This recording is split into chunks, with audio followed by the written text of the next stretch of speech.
बोलती पुस्तके.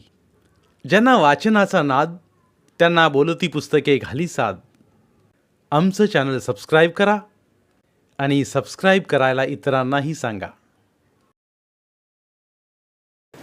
नमस्कार श्रोते मित्र हो, बोलती पुस्तके सादर करत आहे ज्येष्ठ ग्रामीण कथा कादंबरीकार रंगराव पाटील लिखित कादंबरी गंध फुलांचा.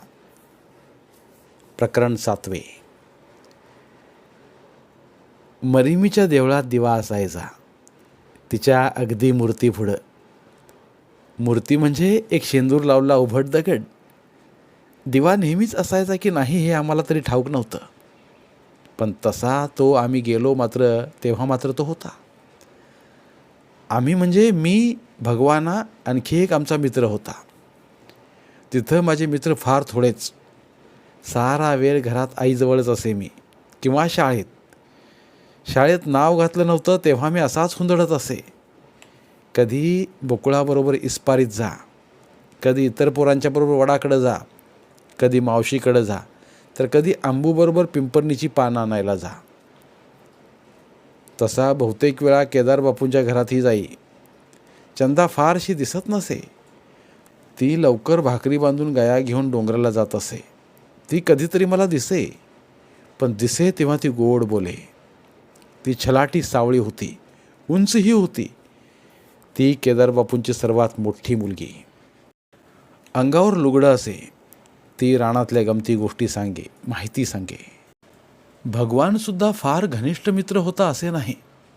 अगदी कधीतरी आमची भेट होई. सावळ्या रंगाचा नकटा होता. त्याचं घर पत्र्याचं होतं.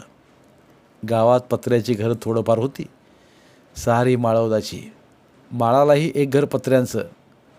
गावात पत्र्याचं घर म्हणजे श्रीमंतांचं घर समजत. भगवानही श्रीमंत असावा. त्याच्या डोक्यावर काळी टोपी असे. आमचं घर ओलांडून शाळेच्या वाटेला लागलं की सुदामाचं घर लागे. सुदाम मगर हा माझा गट्ट्या खेळण्यातला दोस्त. आणखी एक माझा दोस्त होता, त्याचं नाव दाजा उन्हाळ होता.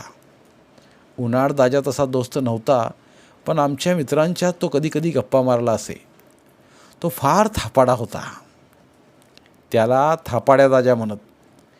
मगराच्या पुढचं भगवानाचं घर. त्या घराला जमीनही चांगली होती. जमीन चांगली असणारी ही 2-3च घरं. एक गोविंद बापू, दुसरे केदार बापू आणि हा भगवान. भगवानाच्या घरात लग्न कुणाचं तरी झालं होतं. लग्न झालं आणि नवरदेवाच्या छातीत एकाएकी दुखू लागलं. माणसं जमली आणि साऱ्या वाडीवर दुःखाचं सावट पसरलं. आम्ही मुलं देखील उगाचच घाबरून गेलो. भगवानाच्या घरापुढं सारी माणसं. खेकड्याची कडी करून कोणीतरी पाजायला सांगत होता. ती खेकड्याची कडी, भगवानाचं घर, ती माणसं, नवरा, या साऱ्या गोष्टींचा मिळून माझ्यावर गडद भीतीदायक परिणाम झाला होता. मी देखील घाबरून गेलो होतो. कडी म्हटल्यावर मला ताकाची कडी दिसू लागली, पिवळी. मला वाटलं खेकड्याची पण कडी तसलीच असेल. पुढं त्या नवरदेवाचं काय झालं कळलं नाही. बहुतेक तो बरा झाला असावा, पण खूप आजारी पडला होता. तर हा भगवाना, मी व आमचा कोणीतरी आणखी एक जोडीदार मिरिमीच्या देवळात गेलो. हे कसं ठरलं कुणास ठाऊक, पण ठरलं एवढं नक्की. शाळा होती की सुट्टी होती हे आम्हाला माहीत नव्हतं.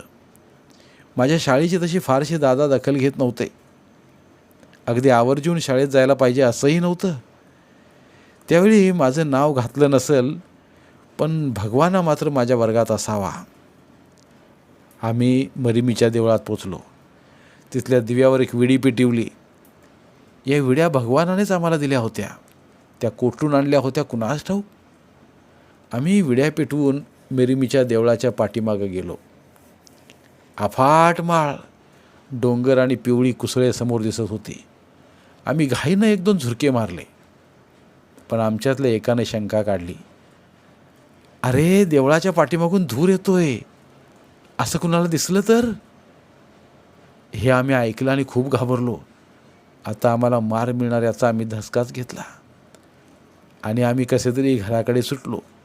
हरभरे किंवा चणे खाल्ल्यावर तोंडाचा वास येत नाही हे आम्हाला भगवानसारख्या मित्रानेच पूर्वी कधीतरी सांगितलेलं.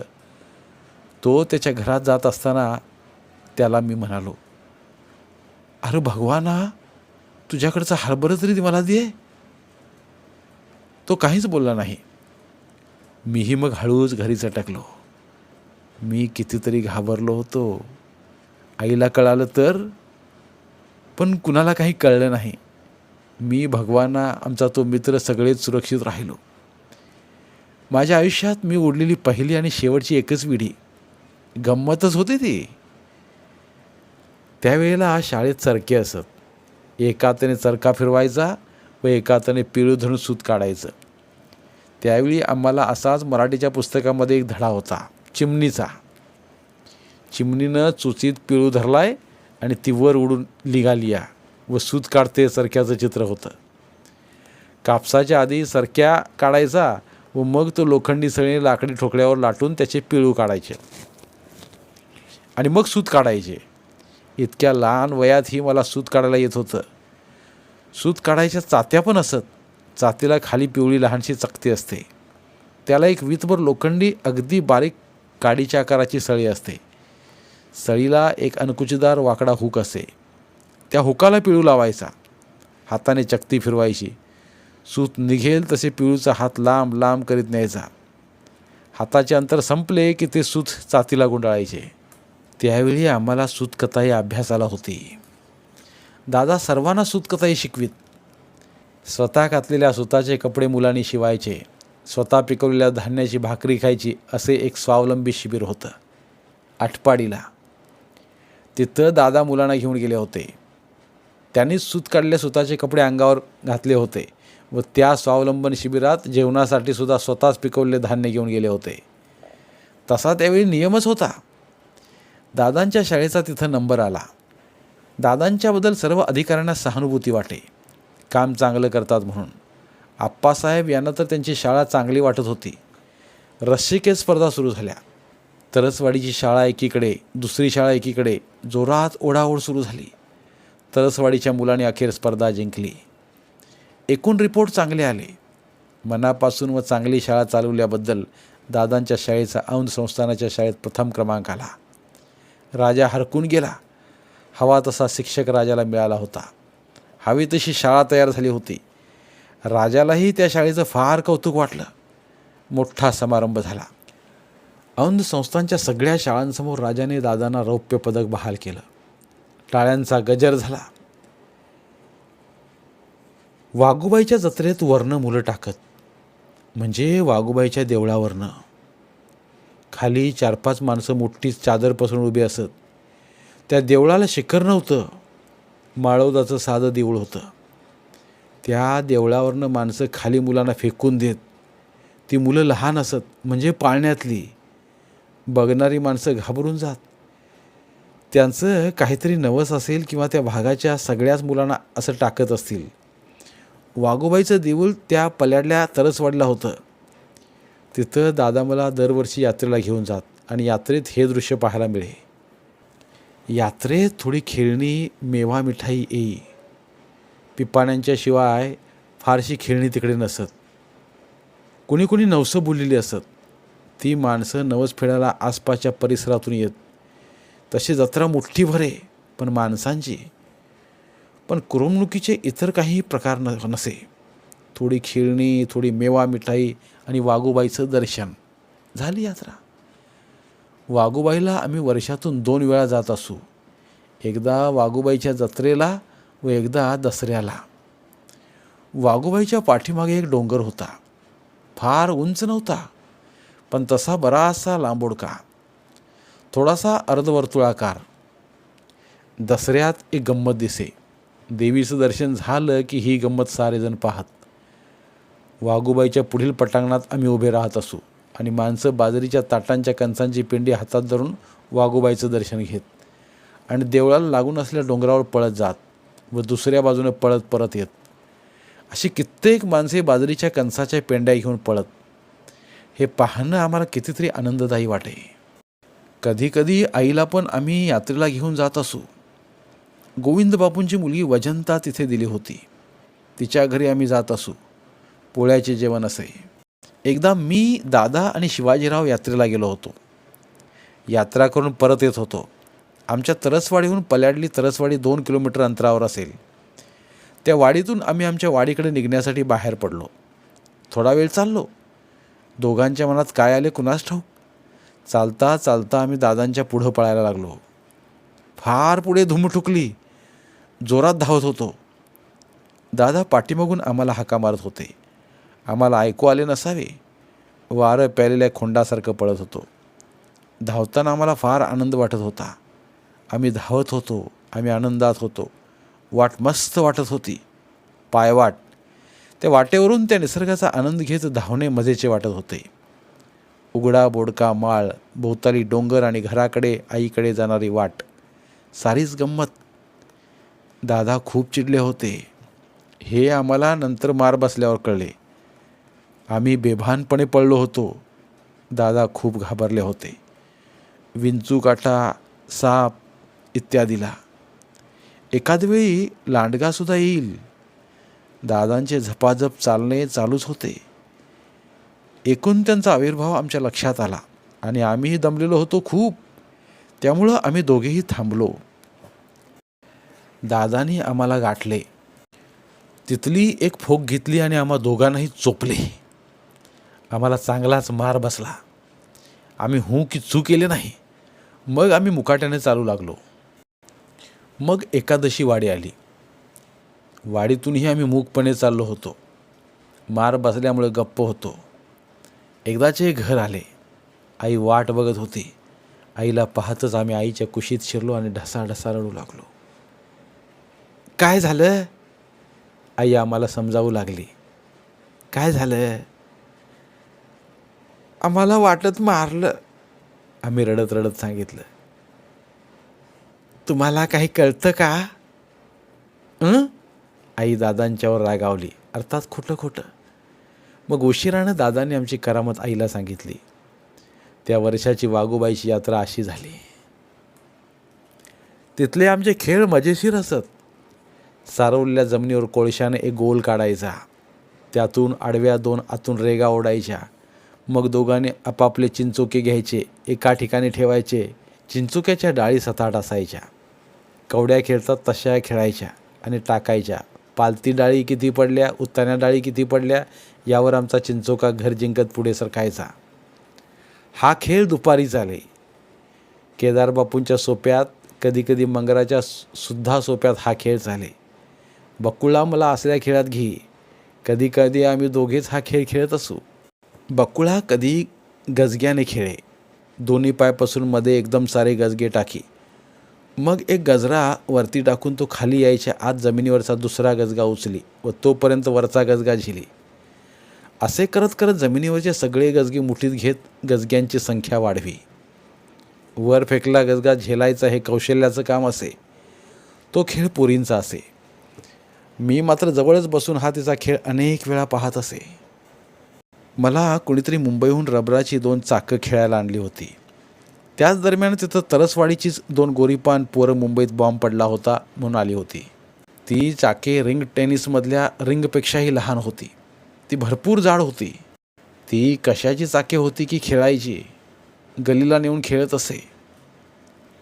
चाक जोरात आपटलं की ते टुन टुन उड्या मारत लांब जाई. पुन्हा दुसरं चाक टाकत असे. हा खेळ खेळायला बरीच पोरं असत. कितीतरी दिवस मी त्या रबरी चाकानं खेळत होतो. पुढं कधीतरी एक चाक हेळात गेलं आणि नंतर दुसरंही कुठं गेलं.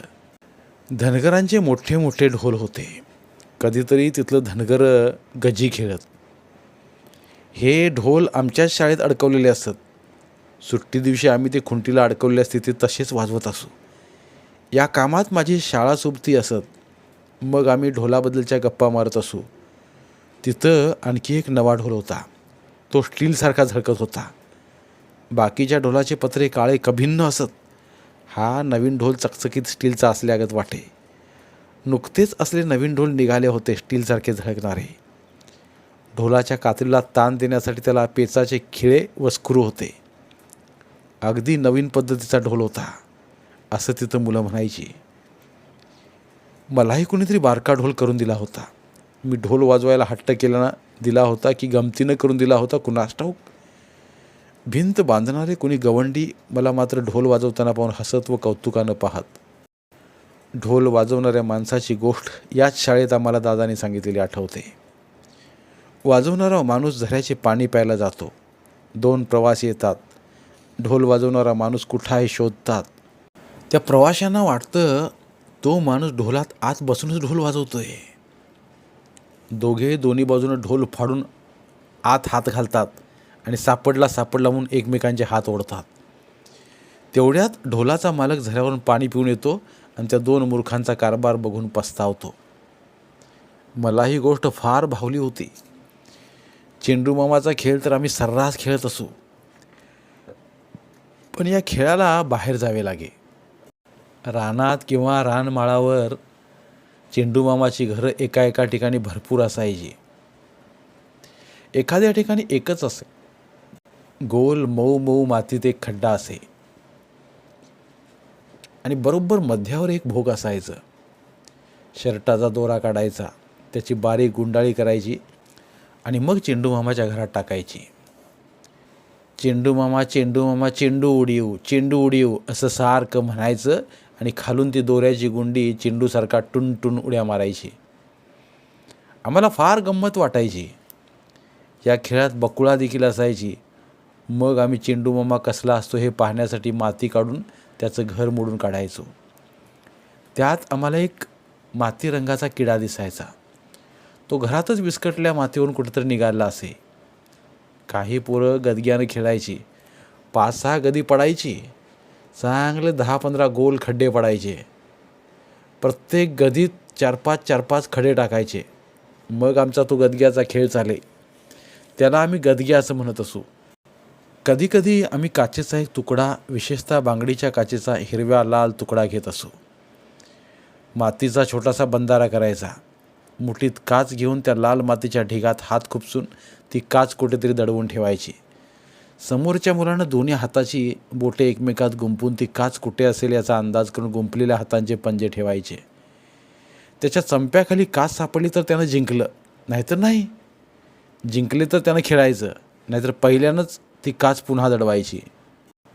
गदग्या, चेंडू मामा, काचा पाणी हे सारे खेळ माहितीतलेच असत.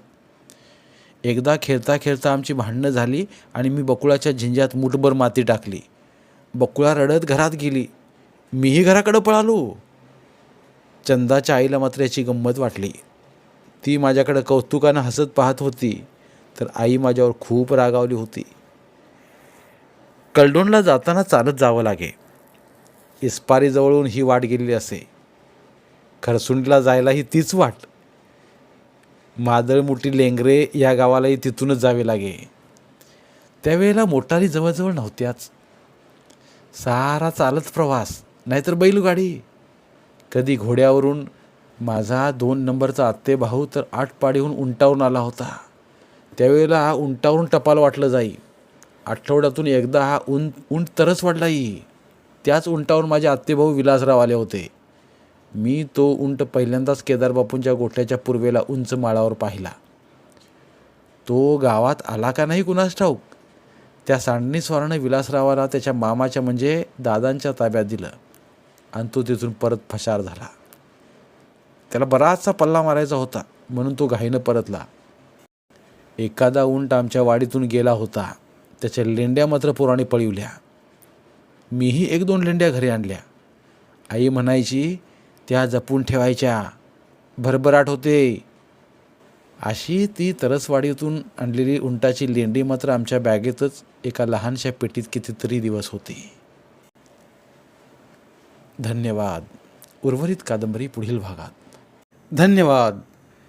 बोलती पुस्तके श्रोते मित्रांसाठी मराठी साहित्याचा खजिना फक्त 59 रुपयात.